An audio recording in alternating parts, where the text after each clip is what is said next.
Britons have staged a mass demonstration to protest against the UK's use of armed drones in Afghanistan. Did you kill today? David Cameron, CIA! How many kids did you kill? David Cameron, CIA!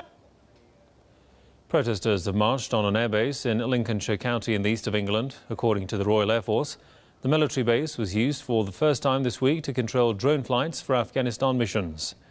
Britain's military previously controlled the drones from the Creech Air Base in the US state of Nevada. Rally organisers have said they want to press the government to abandon the use of drones, which they say have been responsible for killing thousands of civilians in war zones. They said the deadly drones have become indiscriminate weapons in the hands of politicians to launch military interventions in other countries. Let's go to San Francisco and talk to Richard Becker with the Answer Coalition. Welcome to the programme. So, Mr. Becker, we're seeing the drone campaign going from the United States to Britain. How widespread is this drone strategy going to become? Well, we hope that it will become a worldwide movement to end drone warfare and all the wars, in fact. But it's very important that the demonstration that happened today, 2 weeks ago, there were demonstrations in many cities in the United States, a National Day of Action. There are demonstrations taking place today in Western New York, in Syracuse, New York.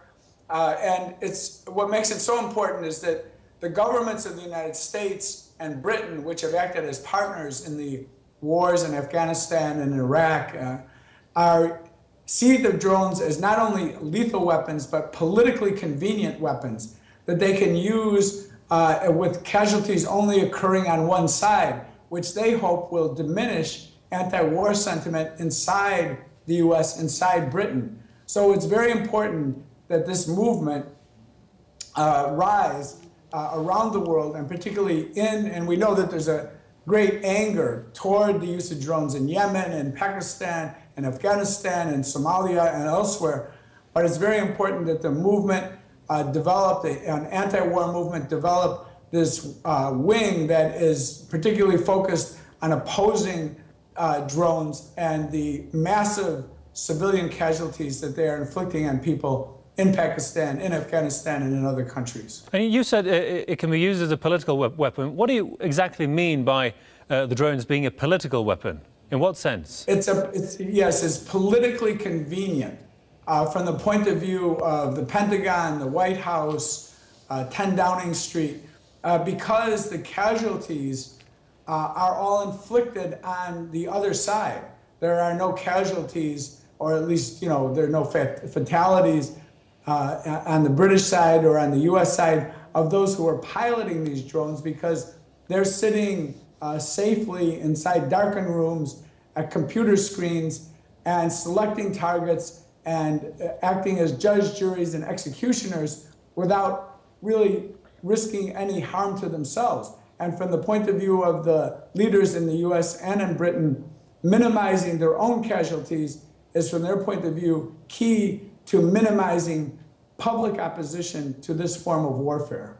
And so do you think the US is using this drone strategy in order to counter its economic problems in the defense budget?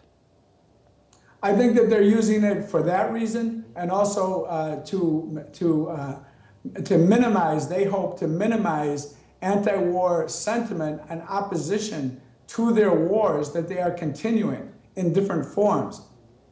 So that while nearly all the US troops are out of Iraq, having left Iraq in a terrible situation, and they are cutting down the number of troops in Afghanistan, they want to be able to continue along the lines of a strategy of global domination to wage wars, to intervene militarily in many countries around the world, but to be able to do so in a way that's politically less expensive and economically less expensive, although the expense for the drones is also very, very high in economic terms. Indeed. Well, we'll have to leave it there for the time being. Many thanks to Richard Becker with the Answer Coalition from San Francisco. Thanks for your time there, sir.